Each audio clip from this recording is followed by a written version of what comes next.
This video brought to you by StoryboardThat.com.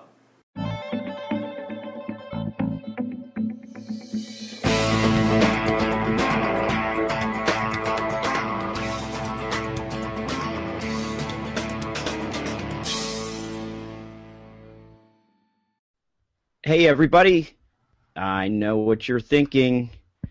It's that time of night. It's episode 20 of the Principal Cast podcast.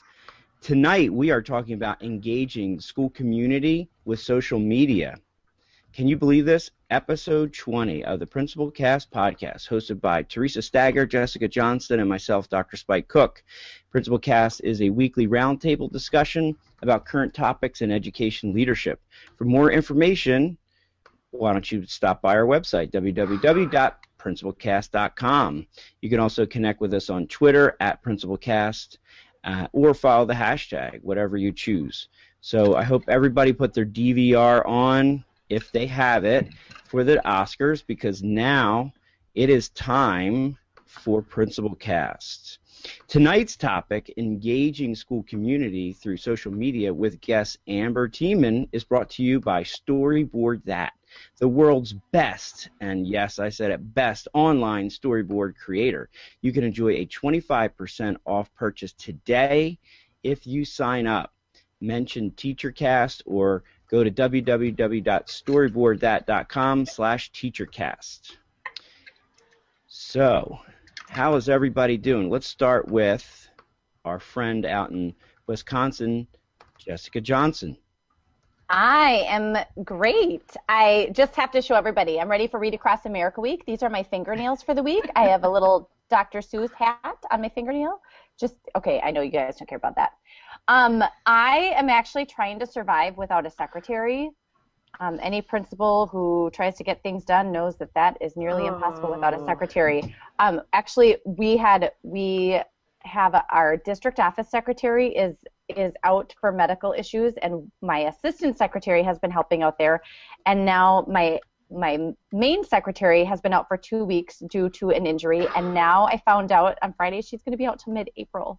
So I'm kind of in this mode of like right now, like there's things we've been surviving, but there's things not getting done that we don't even know how to do. Yeah, you don't know they're not getting done. We have 5 new students who've been attending, and they're not in our system because none of us know how to enter them or how to get them ready for attendance and things. So just trying to survive. Awesome. Yeah. Teresa, how are you doing, girl? I'm doing okay. Just living the dream. We had our big pot of gold raffle yesterday. That's our second biggest fundraiser of the year. So for those of you who don't know, I work in a Catholic school, a pre-K through 8 Catholic school. So most of our funding comes from fundraising. So we had our big raffle yesterday, so I got to go and pull the tickets, and that was so exciting. And that's about it. It's been a crazy week, but it's all good. What about you, Spike? Well, I did my first podcast with my equipment, the stuff that Jeff has recommended me to get, and I did that with our assistant superintendent and 5th graders. I had the 5th graders do their own podcast and interview the assistant superintendent of curriculum in our school district for African American History Month, which is really cool. I had this one 5th grade boy, Xavier. He was able to start a Google after I taught him like once or twice. He picked it up very quickly. Started a Google Hangout, recorded it, had the audience, like he had this, his hand up in the air. When it was time to start filming, he put his hand down. Everyone was quiet. We had an awesome host who was actually from Texas, and that's really leads into, the guest that we have today. And I think she was picked for her Southern charm. This girl Ashanti, she did an awesome job as a host for our. I guess that's our 3rd podcast that we've done at Bacon. So, with that said, our guest tonight is Amber Tiemann. She is at 8amber8 on Twitter, and she is joining us from Texas. Amber, could you just come on and introduce yourself? Yes, hi, I'm Amber Tiemann, 8Amber8 on Twitter. I'm an assistant principal here in Texas, in Garland, Texas, and am excited to join this all-star cast and crew. So part of the weekly segment that we do is we just kind of catch up with each other to see like how everybody's week was. So, you know. Ah, shoot! I already did that. I'm out. Yeah, because that's what I asked you to. I was just going to. I have too many devices going on. I'm just going to be quiet. Amber, you just. Amber, just ignore her for a second. So Amber, I just wanted to know, like, how was your week this week? My week was great. I've got a couple of projects going on that I'm working on, and fast and furious. Spring is always exciting. We wrapped up our last Fab Friday in February, which is something we did, copying, emulating the great Melinda Miller out of Missouri, where we celebrated every Friday in the month of February and just did something fun. And this Friday we did cookies and milk. Had some awesome parents bring in some cookies and milk, and the teachers got to run down Friday afternoon and just kind of have a treat. We are all now anxiously awaiting whether or not we're going to have a snow day tomorrow. All of our surrounding areas are closed, so I haven't heard about Garland yet. So because you saw a snowflake in Texas, is that what happened? A couple of ice cubes. We can't hang with y'all, so if it gets even real cold, we panic and all the bread gets bought and all the milk is gone. Like, wasn't it 70 there a couple days ago? It was 80 today, wasn't it? It was 80 yesterday. No joke. Have a snow day. And it's like 19 right now, so that's not funny. That's a severe temperature drop. We can't handle that, Jessica. Amber, there's nights though, like we'll do this on Sunday night and we'll be talking. Like Teresa, is in Michigan, like near Detroit, and she's like, yeah, we're expecting about 10 inches tomorrow. And I was like, so you guys will have off? And she said, no, we probably won't have off for that. And then Jessica will be like, oh yeah, that's the storm that we just got, and we got 16 inches, and it's crazy the amount of snow. And Spike's like, we got 10 inches of snow, and we've been out of school for 4 days. For 4 days, right? Like when you said the word spring, I was like, what? Are you living in the northern hemisphere? Oh my goodness. Funny. So tell us a little bit more about your school. Other than doing cookies and milk, because it sounds like a really very comfortable type of school. What age level and what type of how big is your school? And because I've heard everything is big in Texas. That's how we roll. I had to get one of those in there. Thank you for that. It's an elementary school. We are actually a pre-K through 5 campus. We have about 640 kids. My district has 49 elementary schools and 57,000 kids total. So I love the conversations with Jessica because it's just a whole different world here in my world. Say that again. How many schools in the district? Well, elementary schools we have 49. Oh, okay, 49. Okay. Oh, we're not elementary. Just elementary. And then 57,000 children? In our district, yes. What? Which district is that, Amber? Garland ISD. Wow. It's a suburb outside of Dallas. That's insane. But it's amazing that we can have that many kids and yet still be a small town district. We really are. And like, I know it's not the same as Jessica's all in her building, but we really do. It's not as if I don't ever see these people or hear about what they're doing. My population is 4,000. No wonder there's a milk shortage now.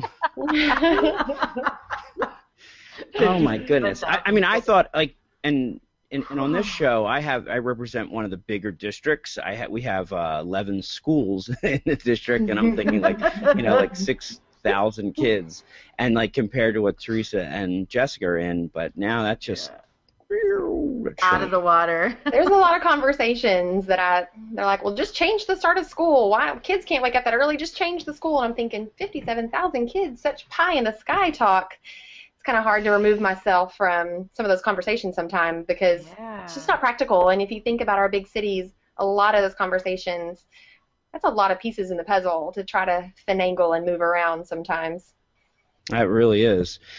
So, the way that the show will work tonight, Amber, is we do have a chat room, so that's on teachercast.tv where people can listen to the show live, and they'll ask questions, and either Teresa or myself or Jessica will ask questions on their behalf, and or make comments about some of the things that we talk about. So tonight's topic we're going to be discussing is engaging the school community through social media, and you came very highly recommended. I think it was because of everything that you had learned in a workshop at ASCD in Chicago, I believe.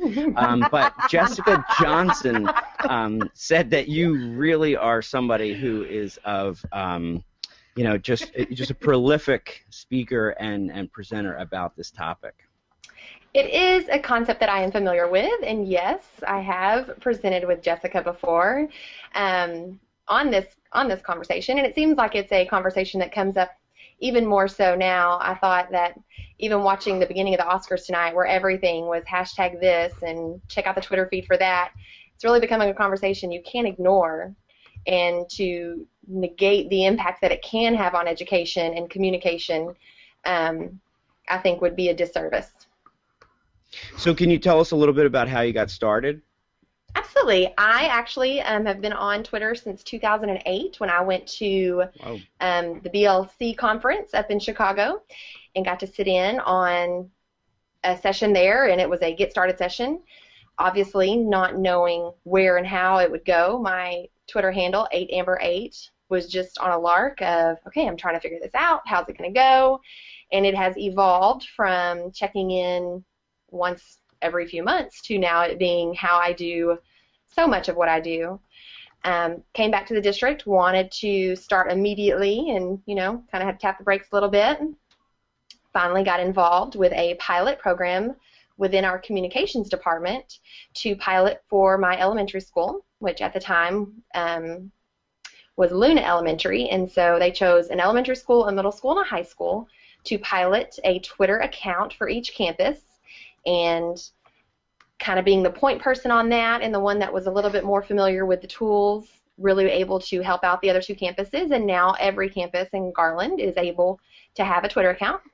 So that's great, and obviously something that I utilize probably more than anything else to communicate with our families. That's pretty cool. So, in 2008, were you how are you getting dialed into other connected educators? At that time, it wasn't. It was the people that were in that session, I think, are the people that you made connections with, and then as it started to evolve, you start to make different connections, and it really became, I don't know that the PLC/PLN piece in 2008 ever even crossed my mind. It literally was just a new tool that I'd learned about at BLC.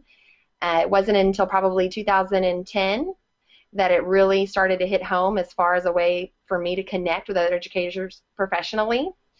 And at that point, the conversation started to evolve into how we can utilize that to really grasp where our parents were, and in a way that was convenient to communicate with them.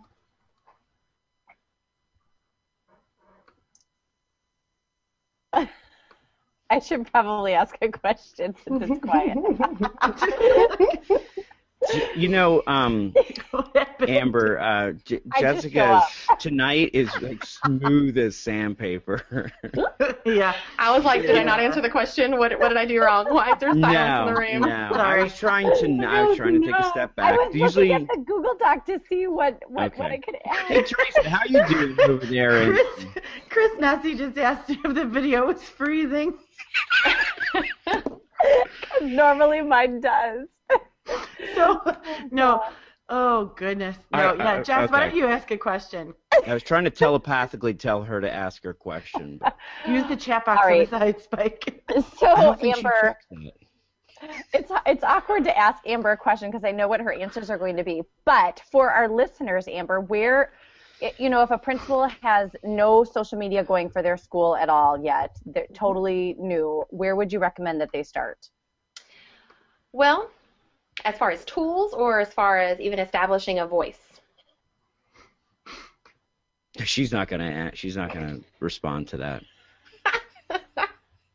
She's Okay. totally frozen. Start one of each. Okay, Start how with about one of tools, each? and then start with Okay. tools and then go forward. If you are completely unfamiliar with Twitter, with Instagram, with Facebook, I would recommend, first of all, double checking. I know that in our district, everything has to be approved and everything has to go through that district level presence. And so for us, again, if you are in a place where you have a larger district or have some of those restrictions, asking how they want you to go about it is probably a smart move, because there obviously are some legalities with FERPA and student privacy and things of that nature.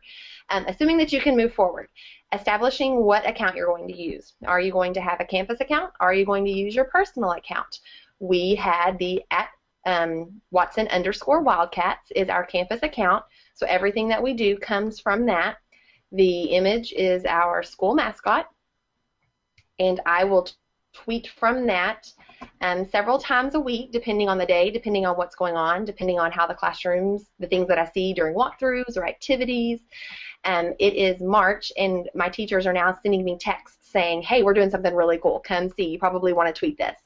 And so I love, because this is my first year at this campus, and so this is still kind of new for all of our teachers too, but literally now I've got multiple people who will text and say, hey, come see, you want to tweet this. Our parents are going to love this. If they go on field trips, they're sending me pictures or sending me information, and I can blast that out. So I think creating that voice and making sure that your parents are aware that it's there. What is your account going to be offering? Why should they follow you on Twitter? One of the initial arguments, of course, is that, oh, well, everybody's not on Twitter.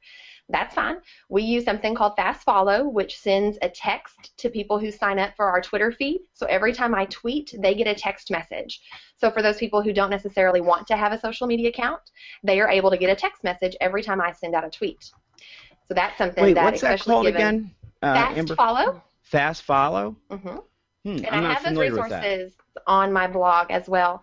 Again, it's super easy, and it really helps. I'm married to a technophobe, and he is completely against social media. So this was almost my way of pacifying him through my campus endeavors, and saying that you can get a text message. Every time we send a tweet, it will send you a text, and you just you follow @Watson Wildcats to 40404. And every time I send a tweet, it will send them a text message. They don't have to have an account. They don't have to create a Twitter handle. It just literally is a way to get information. That's cool. Is it similar to, like, how is that, like, compared to Remind 101? Is it similar or different? Well, in a sense that I can't see their number, and they have to sign up for it, and the onus relies on them to go get to sign up for it. Mine are still my tweets, so I'm not having to do an extra step. It's all on my Twitter stream through Twitter. So again, it's an open account. Okay. So you don't have to have, if you do have people who understand Twitter and can go to the Twitter stream, then obviously they can also go do that rather than have it show up on their wall. It's an open account, and Remind 101, there's no way to go back through and see that stream as far as I know. Okay, so yeah, because it's like Remind 101 is more directed at a particular population that you establish first, whereas this would be more like what you're saying, like just like anybody else, that would want to join, and follow you. Okay. Right. Mm-hmm. And so I think that answered. And then as to how to get started, again, just walk around, tweet what you see. Kids are asked every single day, what did you do today? And they, I don't know, nothing, have that response, including my 12-year-old. But if I were to check her school's Facebook page and see what they did on career day, then I'm able to ask a more important question of, oh, what did you think about the astronaut that came and spoke to you today?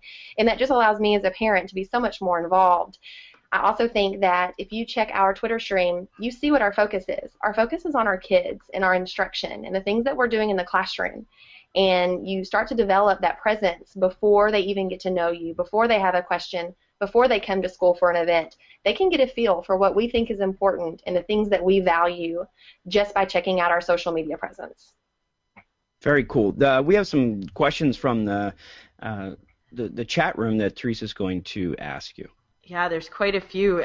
There's this great conversation happening in the chat room right now. So Chris Nessie says, sadly, if admin aren't already connected, are they listening to podcasts? How much success do some of you have when you share this with unconnected leadership or leadership that's doubtful of the usefulness? Again, I think that it is a tool that you can't ignore. It is ubiquitous. It is worse than Matthew McConaughey. It's everywhere you turn. There's a hashtag. There's a Whoa, feed. that was It's awesome.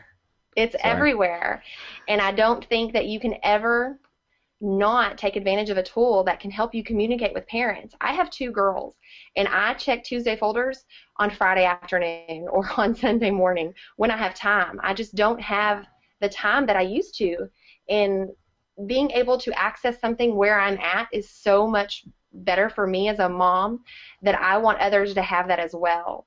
I don't not do the things that I do. I don't not send home paper calendars. I don't not send home reminders. But I tell you what, if you've got kids and you've ever woken up 10 minutes late, you're going to forget it's picture day. But if you get a text at 6:45 in the morning that says, hey, don't forget it's picture day, hey, don't forget 3rd grade has a field trip today, you're so much more apt to remember the things that are important for your kids. And it's not like it takes me a whole long period of time. It's 140 characters. I'm not having a conversation. I'm just sending out timely reminders, timely blasts about things that are happening on our campus. And do you find a different engagement with Twitter and also, the website that you just mentioned versus Facebook? We have a Facebook presence, and obviously, if you check the demographics for the crowd on Facebook, it is currently 24 to 40 is the highest population, which is a lot of our parents. So I do think that it's important to have. I use Hootsuite, which is just a cross-platform posting tool. So if I post it in one place, it posts it in multiple places. Our PTA is in charge of our Facebook page, and I just simply send out the same information. So again, I'm covering all of my bases because I want to hit every person that I can, whether it's the dad that's on Twitter and the mom that's on Facebook and the grandma that's checking folders and gets my handout when it comes home. I want to provide as many opportunities as possible to brag about my kids, to brag about my school, and for people to have the opportunity to get involved. Absolutely, absolutely. And it's exactly true. Is you don't know who is using what part of social media, so you can't just have a presence on Facebook. You can't just have the Twitter presence. You can't just do the mass texting. You've got to cover it all. We use If Then Then That. It's ifttt.com. I don't know if anyone in the chat room's heard of it, but it's a great service where I can say, you hook up all of your social media things, including blogs, etc. And so we have a mobile app for our parents, and everything. I have a blog set up, and every time I do every time we send out a school reach, which is our mass communications program, it automatically posts to the blog, which is on the news feed on the mobile app. If one of the PTO, because our PTO and our school advisory run our Facebook presence as well, so if they post something on there, it's automatically posted to the Twitter. So everything is, and we have the Twitter stream up on the front page of the website. So everything is cross-posted in all different places, and it really is important because you don't know what people are most comfortable looking to. Mm-hmm. I think our webpage, I had a parent stop me we had a Tacos and Technology event this year where we had kind of a parent tech workshop, some hands-on technology, talking Twitter with a taco. Who doesn't want to have that happen? And he said, I don't even check the webpage anymore because it's too static. It stays the same. It takes too long for things to be updated. And he's right, because it does require more effort for me to get in there and update our webpage versus sending out hey, don't forget the assemblies tomorrow. Hey, don't forget the awards are at this time, versus getting in and doing that. So I think that these tools are dynamic, and we're moving at such a fast pace all the time in life that having a tool like an If This Then That or a Hootsuite or whatever platform you want is vital, because you're right, you never know which and where you want to send it to. It's absolutely it. The chat room is going crazy right now. They're about a minute behind us.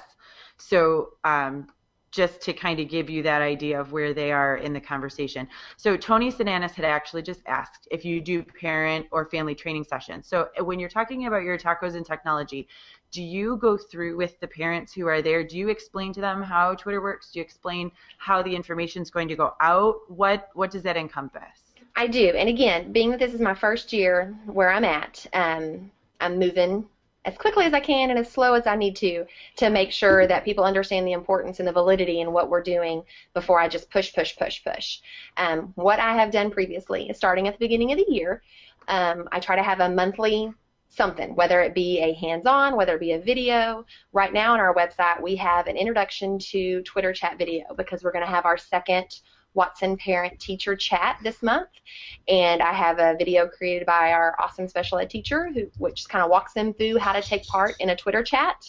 I sent home a flyer that shows them how to participate, how to get our information, the ways to check our stream, which is what I said earlier, that just go to our page on Twitter to sign up via text or to follow us, and just kind of give them all of that information.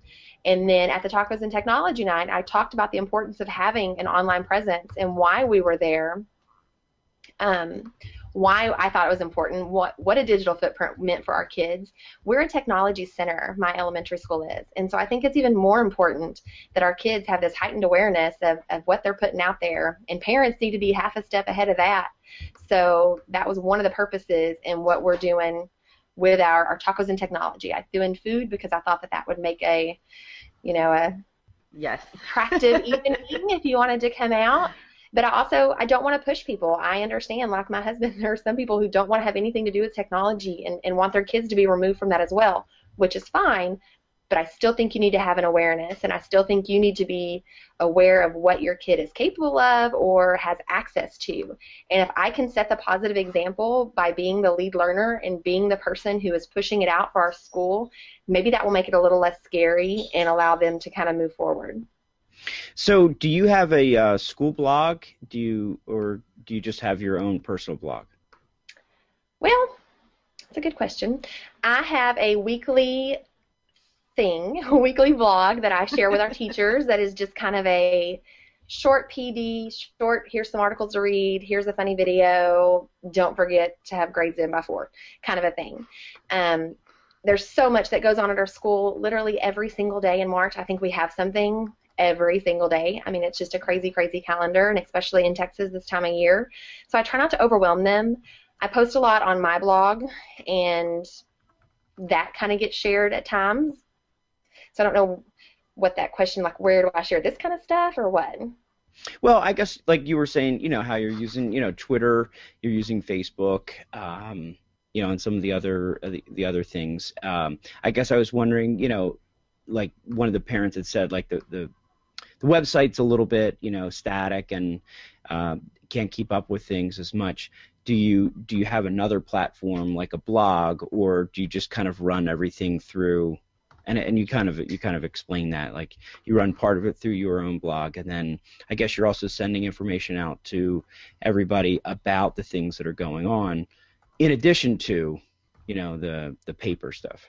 I do, and I try as much as I can, and as much as George Couros would blast me for it, I try to keep them as separate as I can. I don't necessarily talk a lot about my teachers and my kids on my Technically Team, and I'm very ambiguous about that, only because I want to protect their digital identities and kind of feel like just because I work there with them, it's not fair of me to push out everything that we're doing that way. But if I can speak of it ambiguously, then I try to.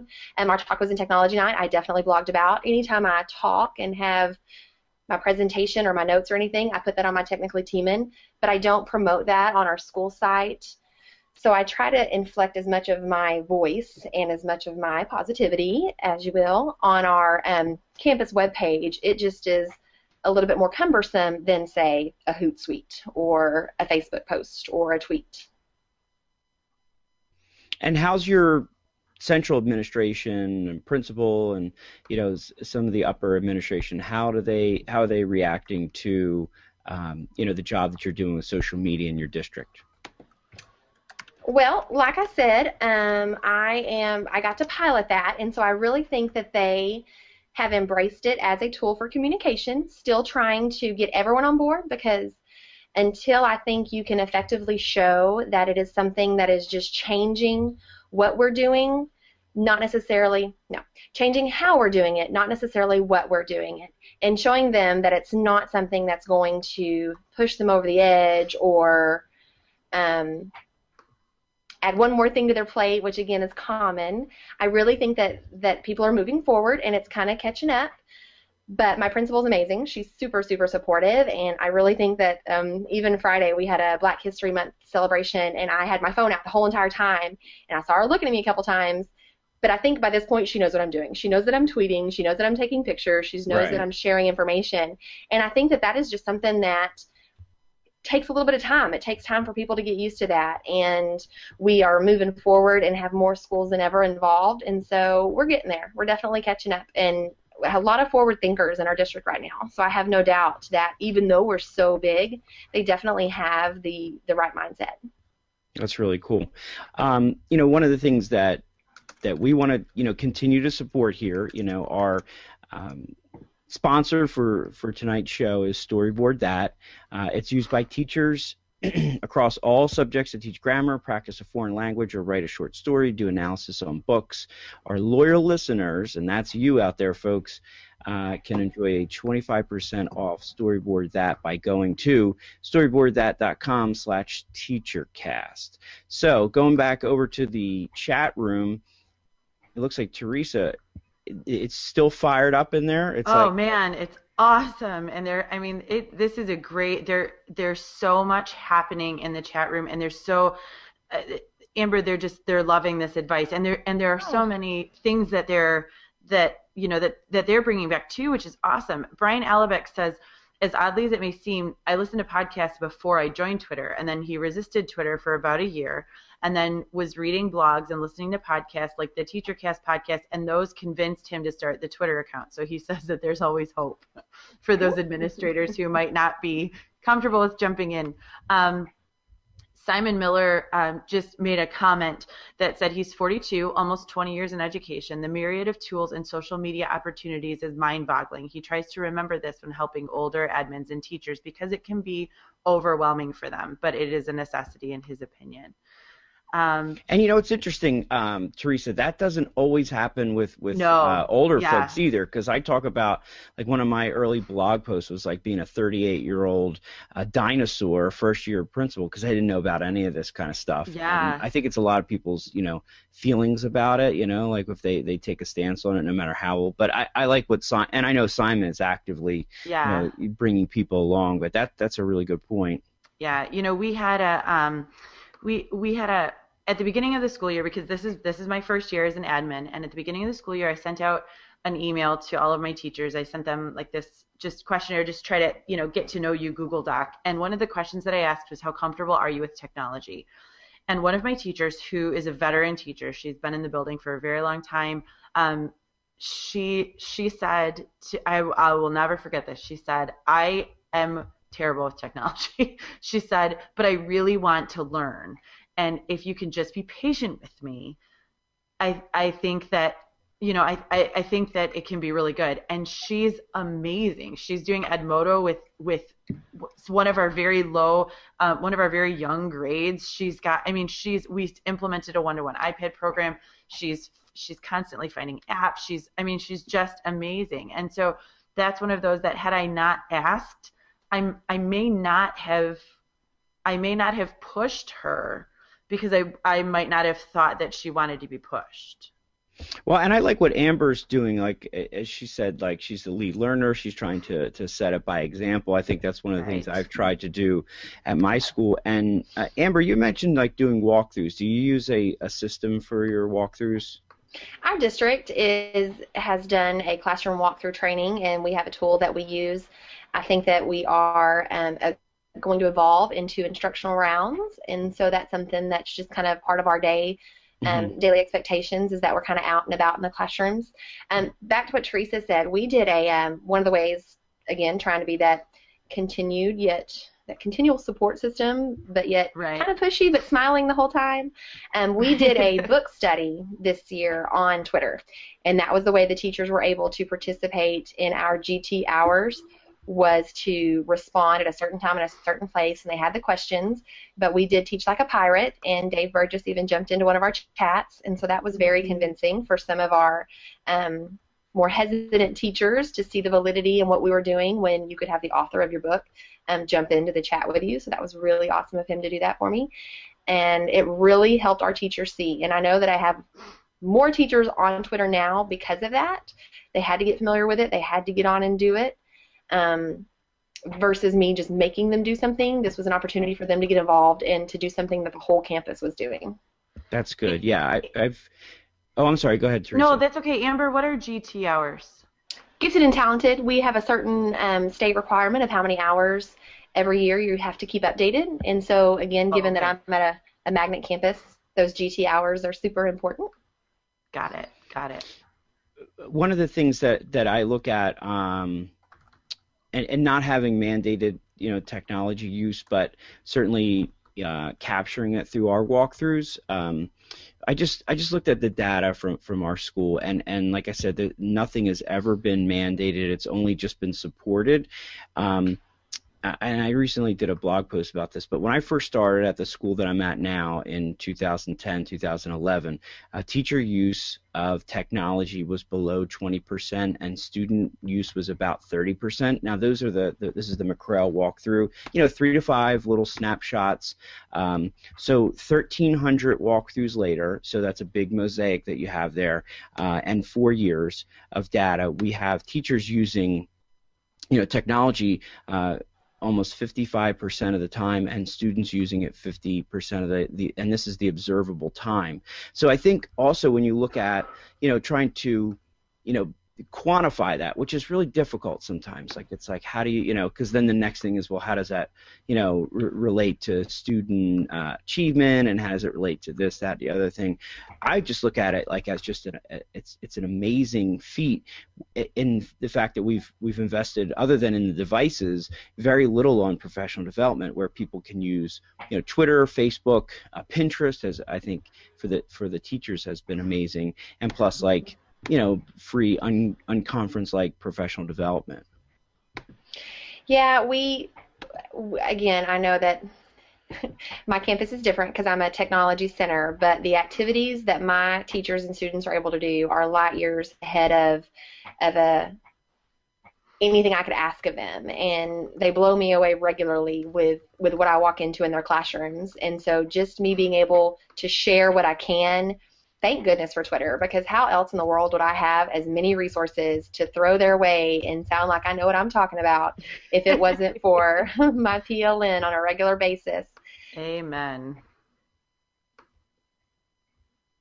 So, Teresa, do we have any other questions? I'm sure we do from the chat room before we get into our last segment, which is everyone's favorite when we have a guest on. Absolutely, we do. We have two more. There are two more comments, and I'm trying to keep on top of the chat room today to see if there's anything else, because I don't want to leave anybody out. But we have two more. Let me pull up my document. I started. See, Amber, the running joke was in the chat room, because if you're in the chat room, as soon as somebody posts a new comment, it scrolls all the way to the bottom. So if you're trying to go back and read, it's constantly scrolling. So I finally learned to just keep it in a doc. It only took 20 episodes, but hey. Chris Nessy says, what would you do and how would you react to change in leadership in your building or higher that did not support social media and mandated that it stop? Say a new principal, curriculum director, tech director, or even the superintendent. Well, obviously, if the big man says no, then the big man said no. I would. You're not going to go rogue. I would not. It's hard to go rogue on social media. Right. It is, and I think that there are places where that is probably very, very true. And if that's the case, then I would share tools with my teachers, and I would share tools with that upper echelon of administration that apply to what we do. It's not just about technology. It's about good pedagogy. It's about good instruction. It's about curriculum. It's about all of these resources that are valid and necessary. And you can't see it right now, but I saw Spike's post the other day. I've got about 15 books and about 25 magazines sitting on the edge of this desk that are just waiting for my free time to occur. Hadn't happened yet, but I still feel as if I'm current on what's happening. I would share with them all of these things, because at some point someone's going to say, why do you have time for this? What are you doing? Because I would like to think that I'm also productive at my job. It's not that I'm sitting on Twitter all day, every day, and it's not that I'm parked in front of a computer. I'm out with our students. I'm out with our parents. I'm doing things. I just also have these available tools. And hopefully presenting it in a manner that shows the benefit. One of the things I've suggested in my talks before is that not to ask to be on something. Don't start with your nouns. Don't start with I need Instagram, I need Pinterest, I need Twitter. Start with I need a way to engage with my parents where they are. I need to meet them where they're at, and I know that they are available in this manner. Would you be okay with me trying to communicate like this? That's interesting that you mentioned, it's not about technology, and I'm sure there's people that are in your district, that have the perception about you that it's all about technology, and I share that same experience. And this week it was interesting because we had we hosted 5 other elementary schools for we're piloting a reading program at my school, so we hosted the 5 other elementaries. So they brought their literacy coaches and their principals, and along with district supervisors. So when everything was finished, one of the things that we always do is this thing called a plus delta, things that work well, things that we need to improve on. So when they talked about the pluses, I loved it because it had nothing to do with technology, and actually had very little to do with the reading program we were looking at. They liked how we did the announcements. They liked how students were greeting them at the door and escorting them to the computer lab. They liked the climate and culture of our building, and they liked the fact that our teachers were so open to talk with anybody that came through to give an honest opinion. And it's so funny because I was so proud of the staff and everything, but it sure hit me that I did definitely had that thinking that like everyone just thinks that all I'm about is technology, when I think really the most important things are that climate, culture. Like you said, you started off this podcast to talk about cookies and milk, and that kind of thinking, I think is really powerful. And that's definitely happened, and it's definitely an image. I actually worked in our technology department for 2 years before becoming an assistant principal, and so it's definitely an image to overcome that I actually know more than just how to be techie, that I use these tools to apply everything that I do. And I do think it makes me work more efficiently, and I do think it makes me work more concurrently with everything else in our building. And I couldn't separate the two. And you look at great conferences, you look at ASCD, you look at ISTE, and the most successful sessions aren't the one that are all about tech tools, and they're not the one that's all about research. It's about the two that can combine the academia with technology. And I think until we can really seamlessly integrate those two things, you're never going to see effective integration, and you're never going to see that comfort and familiarity within education until we stop trying to separate the two. It's not about a tool, and it's not about a research article. It's about how can I combine the two to engage my students, to intrinsically motivate them with their passion in this digital world that they're in, but yet still also teach what I need to teach and to convey what I need to convey, whether it be leadership, whether it be social studies. I think that the two have to be seamless together. That's awesome. Okay, Teresa, what's the we've got last one question. more. We got last question. And then I already sent out the request for word association, and we've got some good ones. So good. The last question, and this is a little off topic, but not at the same time. So hopefully you've got. No, we're not bound by topics, Teresa. Something. We're not. We don't do that. It's about tweets though. If I send out, it's for Heber Springs High. I don't know who is tweeting from the Heber Springs High account, but this is who has sent us this question. If I send out a school closing tweet, it gets retweeted 100 times in 10 seconds.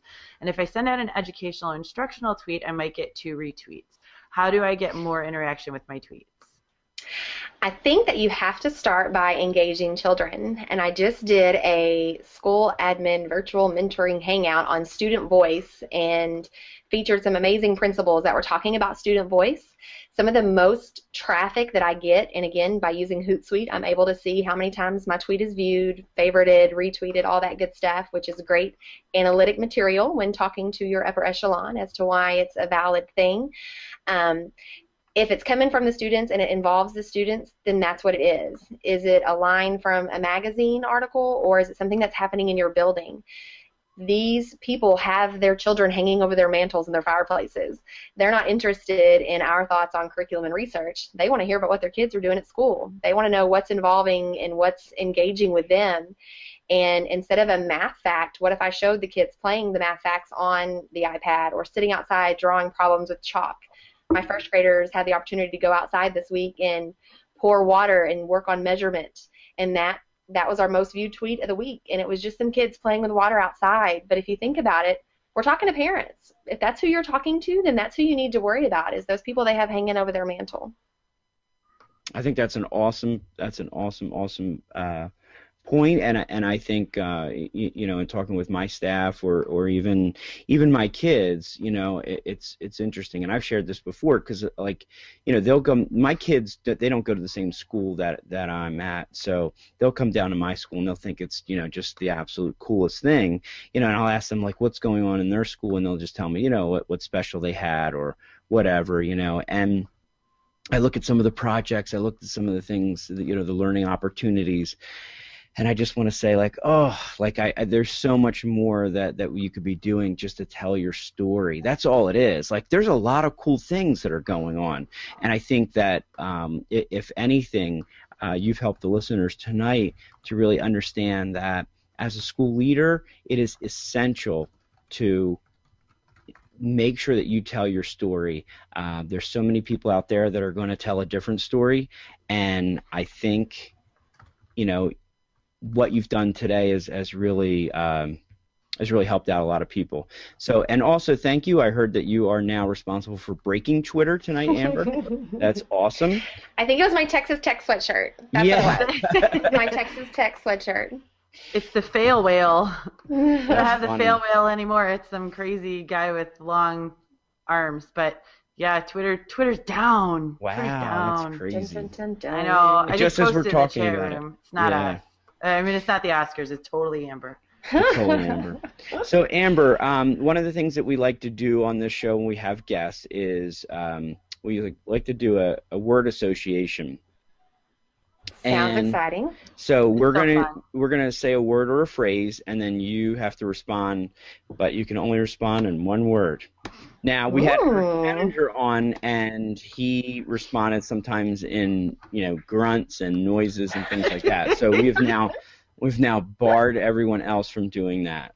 You have to utter some sort of word. No grunting. Thank you, Eric. All right. Yeah, that has nouns. Way to and go. Good job. Ginger. That's All right. right. Way to go, Eric. Ruining Yeah, it for exactly. everybody. Yeah. So the first one is Common Core. I'm in. Texas. That's right. What? Texas. I should have said what? Ding. What? Corporal punishment. No. No. That's a good one. Troy Aikman. Inspirational. Oh, that would have been a good one for a sound, I feel like. Teresa. No. Someone Like that, it's almost said. like there are almost no words, you know? That's so true. Some facial expressions. No. I was told that in order to be more professional and educationally serious, that I should not talk about Troy Aikman, that I should not. How dare you, Twitterists, to bring back into me I'm trying to be professional and educational. I was told not to talk about Troy anymore. Oh my God. All right. How about Todd Whitaker? Aw, buddy. There you go. You got anything from the? I have a bunch. You know me. Four. We have Okay, four go ahead. from the chat room. All right. The first one is chalk. What? Chalk. What? Yes. Very good. Discipline. Daily. Communication. Essential. And favorite hashtag.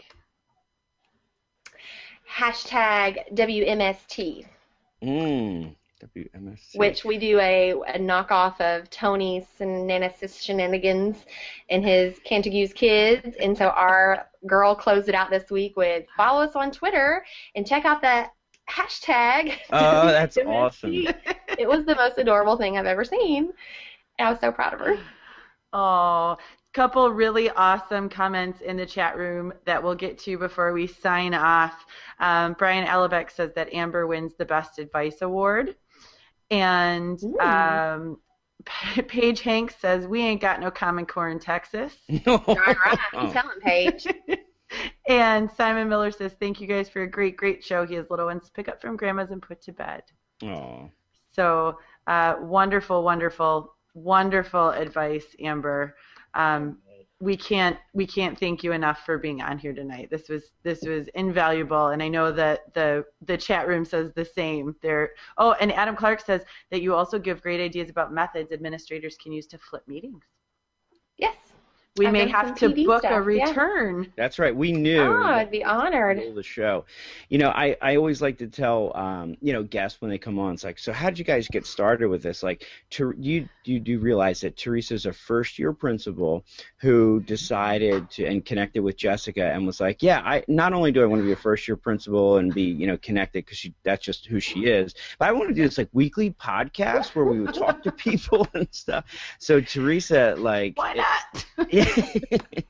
This is really all of her idea, and it's such a great avenue, to connect with people. So, any words for a first year principal, Amber?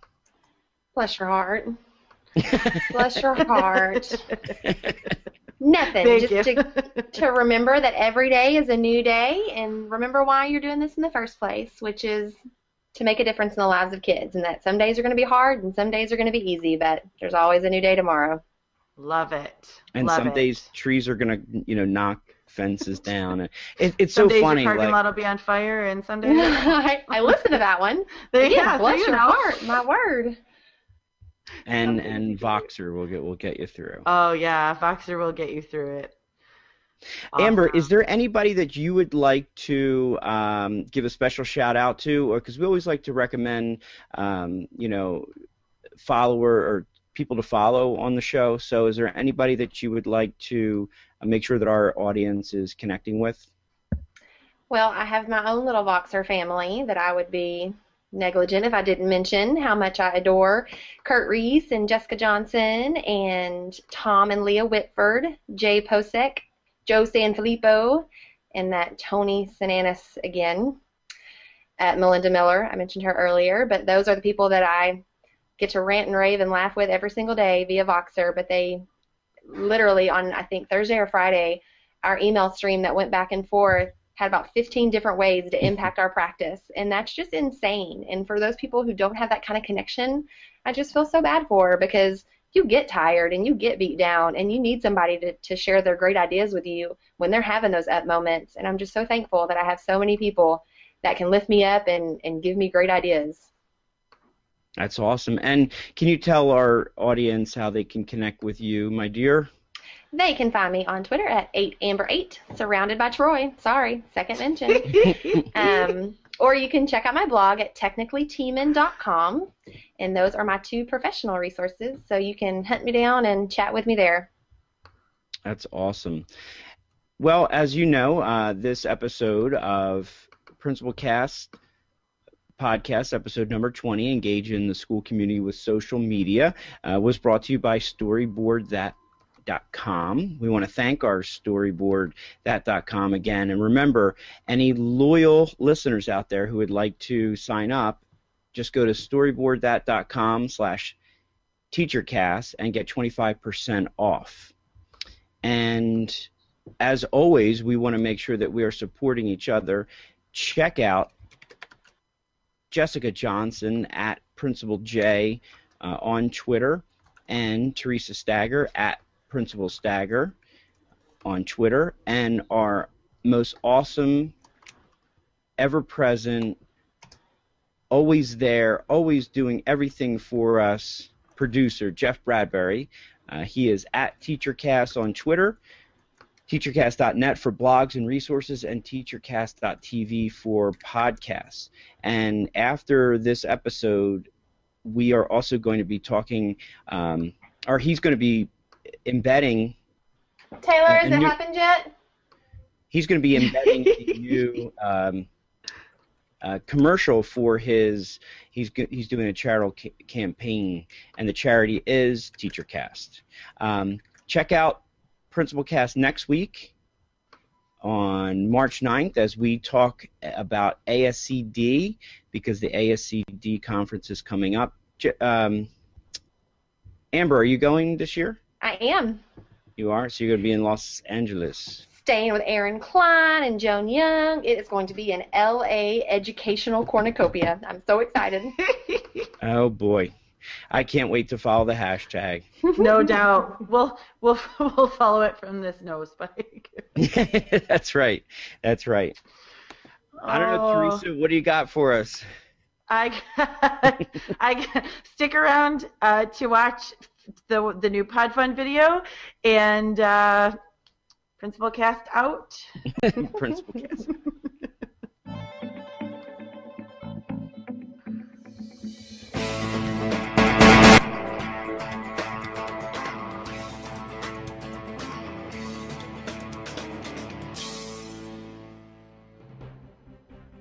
Hello, my name is Jeff Bradbury from TeacherCast.net. I'm a New Jersey educator and the founder of one of today's leading professional development networks. I'm excited to have you join me today as we take a quick look at how TeacherCast.net has helped out hundreds of thousands of educators and students worldwide, and learn how you can help be a part of shaping the lives of millions of students around the world. The TeacherCast podcast is a pre-recorded roundtable show featuring educators from around the world discussing the most relevant topics in education today. The TeacherCast app Spotlight is a 15 to 20-minute high-energy demonstration of the hottest educational technology products, services, and companies. The Tech Educator Podcast is a webinar-style professional development broadcast hosted on TeacherCast.tv every Sunday night at 7 p.m. Eastern Standard Time. The Principal Cast is an administrative discussion of the most relevant topics in education, featuring appearances by today's leading educational administrators and authors, broadcasted live every Sunday at 9:30 p.m. Eastern Standard Time. And finally, TeacherCast University. Currently in development, TeacherCast University will be a weekly review and demonstration of the finest apps, websites, and technological resources in education today. Today, the TeacherCast Educational Broadcasting Network has hosted over 300 teachers, edtech innovators, and educational professionals on its industry-leading podcast and helped to change the lives of hundreds of thousands of students around the world. TeacherCast now hosts a network of almost 11,000 Twitter followers and has produced hundreds of hours of video footage available on our websites, iTunes, MediaCore, and YouTube, and is an industry leader in professional development content worldwide. Join us on the TeacherCast blog to read cutting-edge articles from more than 60 of today's hottest educational bloggers, or perhaps stop by the TeacherCast University to take a free online course. You can also stop by the TeacherCast app review site and visit our vast library of live binders and app reviews that are available for educators of all subjects and grade levels. When you're finished, simply download our TeacherCast Pro mobile app on your Apple or Android device, and you can take our library of knowledge with you wherever you go. It's an education in your pocket, and the possibilities are endless. Clearly, there is something here for everybody at TeacherCast.net. I am proud of the work I've done over the last 2.5 years building TeacherCast.net. It's grown from a simple idea to help students in my school to a professional development network used by hundreds of thousands of educators worldwide each year. But you don't have to take my word for it. Whenever I think of the education community, I think of TeacherCast.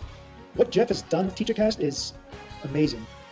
The amount of knowledge that has been accrued and distributed to the TeacherCast blog, podcast, Educators Network, app reviews, online courses, and other great Bradbury-produced items is staggering.